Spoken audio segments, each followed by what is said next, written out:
이유가 있습니다.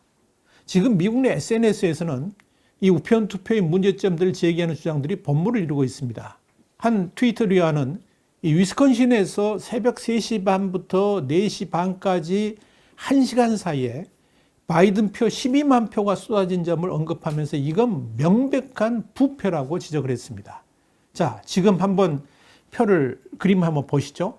이 트위터의 지적대로 위스콘신 지역하고 미시간 같이 트럼프 대통령이 앞서다가 후에 바이든 후보가 역전한 지역들에게서 공통적으로 나타난 현상이 뭐냐? 바로 새벽 3시 이후에 바이든 지지표의 수직 상승입니다. 자, 지금 표를 보시기 바랍니다. 위스콘신의 경우에 4일 오전 3시경 개표가 81% 정도 완료됐거든요. 그때 트럼프의 득표율은 51.1%였고 바이든은 47.4였습니다. 그러니까 트럼프가 앞서 있었죠. 그런데 약 30분 뒤부터 바이든의 득표율이 수직 상승을 합니다. 4시 반까지 약 1시간 사이에 12만 장의 바이든 표가 쏟아졌습니다. 이 기막힌 일이 벌어진 겁니다. 그런데 미시간에서도 똑같은 현상이 벌어졌습니다. 미시간 전체 투표자 수는 550만 표 정도입니다. 이 가운데 대선일 전에 도착했던 우편 투표는 284만 1000표입니다. 전체 유효 투표의 52%죠. 만약에 우편 투표 유권자의 바이든 지지율이 압도적이라 그러면 개표가 48% 이상 진행된 시점 이후에는 바이든의 득표 증가가 눈에 띄게 나타나야 됩니다.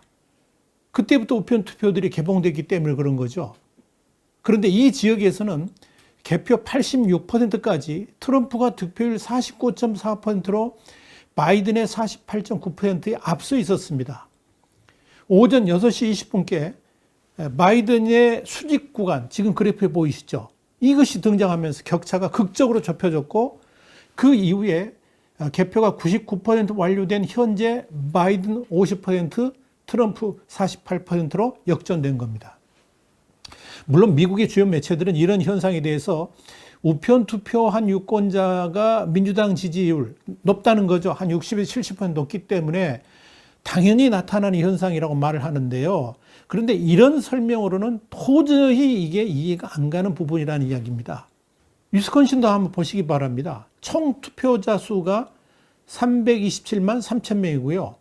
대선일 전 도착한 우편 투표가 127만 표입니다. 그러니까 전체의 39%가 우편 투표라는 이야기입니다. 그렇다면 당연히 현장 투표 먼저 개표하고 우편 투표 개표 작업을 했다 할지라도 개표율 61% 시점부터는 바이든이 지지를 많이 했다는 우편 투표가 집계되는 거 아니겠습니까? 그러니까 당연히 반영돼야죠. 그렇다면 현장 투표가 모두 끝난 개표율 61% 이후에는 당연히 우편 투표가 개봉되었기 때문에 바이든의 득표율이 급상승하는 게 맞죠. 그러면서 트럼프의 격차도 줄어들어야 되는 거죠. 그런데 지금 시간대별 득표율 그래프를 보면 이 그래프는 538이라는 미국의 유명한 여론조사 기관이 집계를 낸 겁니다.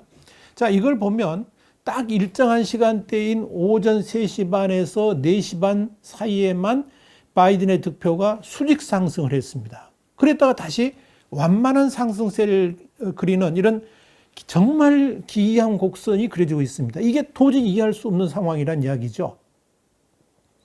이런 추세가 미시간에서 똑같이 일어났던 겁니다. 그 두 지역 모두, 위스콘신과 미시간 모두 이번 대선의 승패를 결정짓는 아주 중요한 지역입니다. 이 두 지역에서 만약에 트럼프가 이기면 대선에서 트럼프도 승리하는 거죠. 그래서 SNS에서는 그들이 표를 어디선가 찾아왔다라고 지적을 하는 겁니다. 트럼프 대통령은 이걸 예견이라 단 듯이 아직 바이든의 역전이 일어나기도 전이었던 4일 오전 2시경에 미국 시간입니다. 워싱턴 백악관에서 긴급 기자회견을 열었었죠.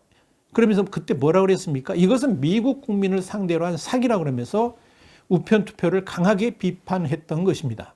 트럼프 대통령은 또 4일 트위터를 통해서